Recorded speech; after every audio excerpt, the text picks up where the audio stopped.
you into the White House urgently. I said, why can you not do it? He said, because I'm not allowed to go back to the United States unless it is a State Department invitation or it's a General Assembly meeting of the United Nations. The only other way I can get into the United States is if I'm invited in by an intergovernmental organization of high standing, and I'm invited in on a crisis summit event. So I said, you're asking me to concoct a crisis summit event overnight? He said, yes. I got to work. I said to him, what is the urgency of getting into the White House? He said, there's about to be a thermonuclear war. The Ayatollah has phoned me. Now this is where it gets interesting, and pay attention. He said the Ayatollah had called him and told him that a suitcase bomb was going to go off in Tel Aviv, and it was going to be blamed on Tehran, and it was going to be the rationale for a preemptive strike against Iran by the United States. Israel. It was a setup. And the Ayatollah, remember, the Ayatollah was the one phoning President Dainon early hours of the morning and saying, Mr. President, we're being set up. We don't have the nuclear bomb. We are welcoming anyone in weapons inspectors to come in. We do not want to be blamed for this conflagration that is about to break out in the Middle East. Please, for the love of Allah, help us to stop this from happening. The president was a good man. He was an avid Christian. President Yanis Dainon, an avid Christian. I called the Bishop of Jerusalem immediately.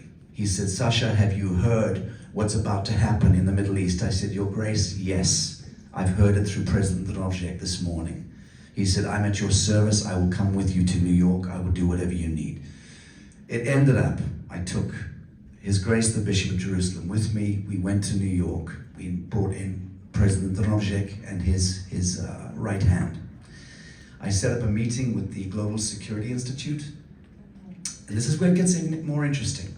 Deepak Chopra was one of the decent people coming into that crisis summit at the Global Security Institute. What happened to him? Well, this is my point, Danny. My point is that everyone is compromised. They are good and they are not good, and they are bad and they are not bad. We cannot condemn people altogether.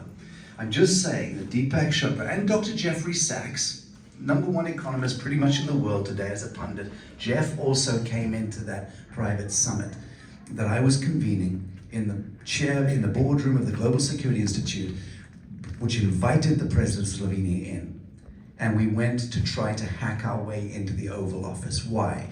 Because President Dainon wanted to put the Ayatollah's peace plan in front of Bush and to say to him, we know that you know that we know that you know that we know that if a fucking bomb goes off in the Middle East, it was the CI goddamn A, and it was not coming from the Ayatollahs. Yep. That's the point I'm trying to make here. 6 of one, half a dozen of the other. Who do you trust? Who's really at play here? Are the Ayatollahs all bad? No, they are not. They are children of God. They may be slightly fucked up, but they're children of God. Is Deepak Chopra an evil pedophile? No. He is a fallible child of God. As are you, friends in this room. As are we. This is the point I'm trying to make. The interesting thing is this. Bush was pretending that he wasn't in town because they knew I'd come in. The Secret Service were all over us. President Dainon said to me, he said, the minute we land, the minute we're together in the Waldorf or when we're being driven around, we will obviously, with the Secret Service, in their vehicles, being monitored 24/7 with the police motorcades. It was very interesting living for a week like that for me as an observer. But he said to me, you do not talk, you do not communicate, you speak about the weather and nothing else. That was the president telling me that. And he had a little black notebook with a flip top. He handed that to me with a little pen, and he said, you want to communicate anything real, you write in this flip notebook and you hand it to me. We can communicate that way, which we did for the next few days. We were trying to find a way to hack into the Oval Office.